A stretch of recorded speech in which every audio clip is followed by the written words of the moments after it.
this recipe, we are not going to use any kind of hand mixer or machine. So we are going to use our hands to do the combining process. 200 grams of butter.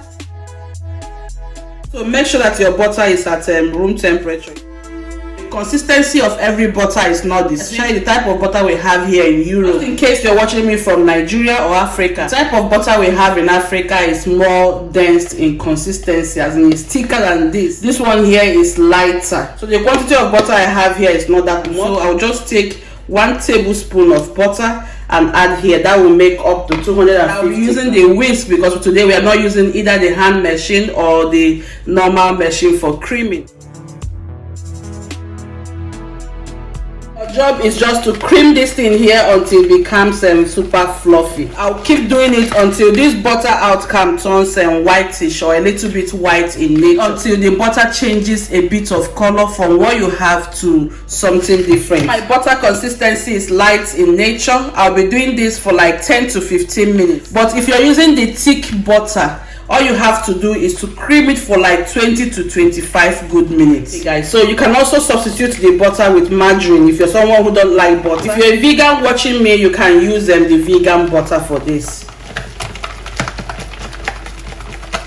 So I'll do the complete process off camera and come back to you. This is what we are having here.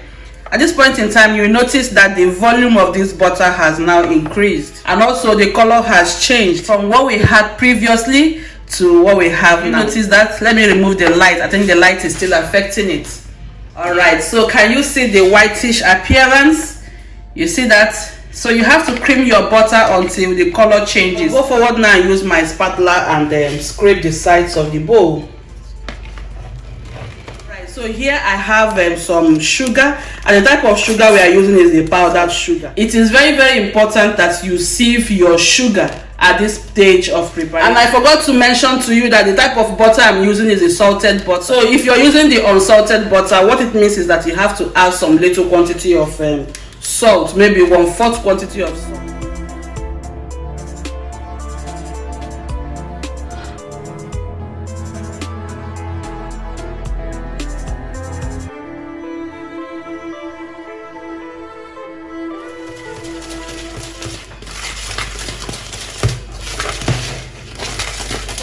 As you mix it, the volume of the butter begins to increase, and please, you have to apply pressure. Remember, we are not using machine, we're using our hands. You have to show the machines that we are a greater machine. God has made us a better machine. Okay, yes, so you have to sweat it out and then mix it. Use your muscles and mix the hell out of this butter so that it will come out super beautiful.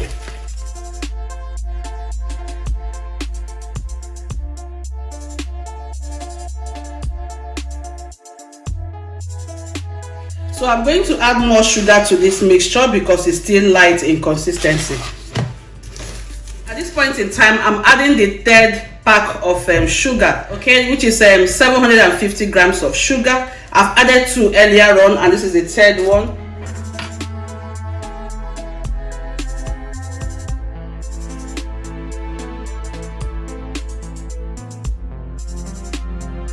At this stage, it's becoming thick in nature.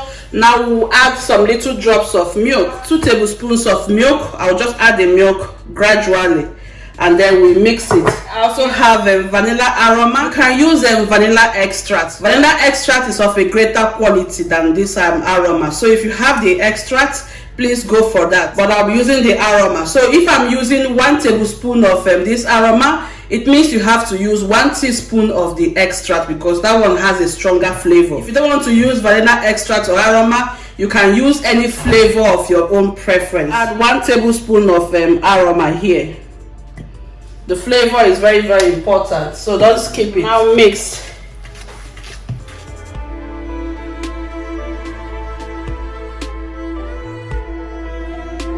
I've gone ahead to change my hand whisk because the plastic one has become, too tough to handle. And I'll be doing this off camera again for like 15 minutes to 20 minutes. Just take your time and beat it very, very well so that it will become smooth. All right, guys, you're welcome back. It's been about 15 extra minutes, and I have been mixing this butter. Outside the camera, I went ahead to add one more container of sugar. So 750 grams, I'm using 1000 grams of sugar. Now let me remind you that this is because of the type of butter I am using. My butter is very soft, like I told you earlier on. So if your butter consistency is thicker than what I have, it means you will not even use up to 750 grams. So just pay attention to the butter as you're mixing it, okay? But you have to make sure that you result with something of this nature, something thick. Okay, this is the perfect consistency that we are going. You see, it's very thick, it's difficult to even fall down. Yes, that is what we are looking for. This is what we are looking for, right? So I'm taking my time to mix this for 15 good minutes off camera. In fact, it's not easy. I'm really sweating here and everywhere is super hot. So you wouldn't even know that we didn't use machine to do this. This is handmade. You see how beautiful the butter is looking? Just take a good look at that sugar. Can you see how white it's looking? Yes. So if you follow this procedure, you will come out with a fantastic butter icing made by hand. On Sunday, I'll be baking a cake. So on Sunday, I'll show you how we are going to use this icing here. This is a basic butter icing, simple ingredients.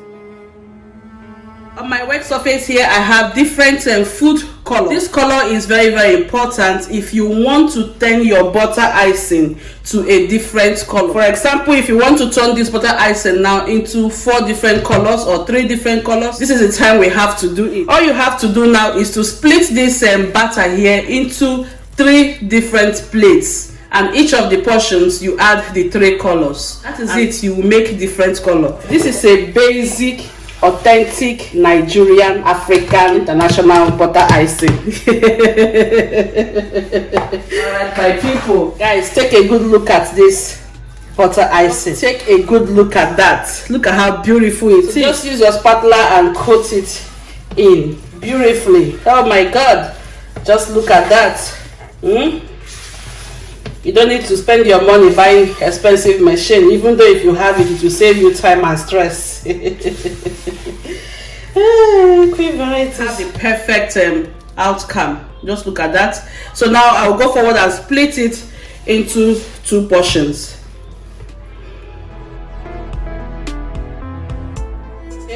Let me just illustrate to you. So if you want to go for different color, just split it into 3 colors. If you want it into 7 colors, split it into 7 portions. If you're making a very big cake, you can double all the ingredients, use them in this video. So this is my food color. This is red. You can use any food color available within the area you live. You drop according to how you want the outcome of the color to be.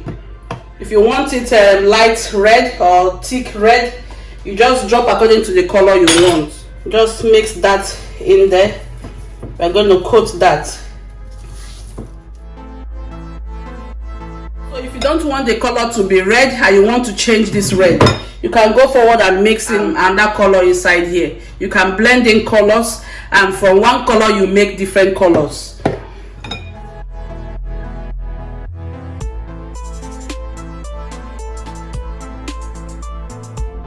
If you're going to use your icing immediately, go ahead and use it. But if you're not going to use it now, what you can do is put it inside a plastic wrap like this, a small waterproof plastic wrap like a Ziploc bag, or you can also use that has a seal. Seal it properly and place it in your fridge for at least 1 good week. It can stay in your fridge for like 1 week. If you don't want to do that, you can as well put it in your freezer, and it can last in your freezer for like 3 months to 6 months. Whenever you want to use it, bring it out of your freezer and then defreeze it. Thank you so much for joining me in today's episode. If you have enjoyed this video, feel free to share it with your friends, loved ones, or anybody you want to share it with. Thank you.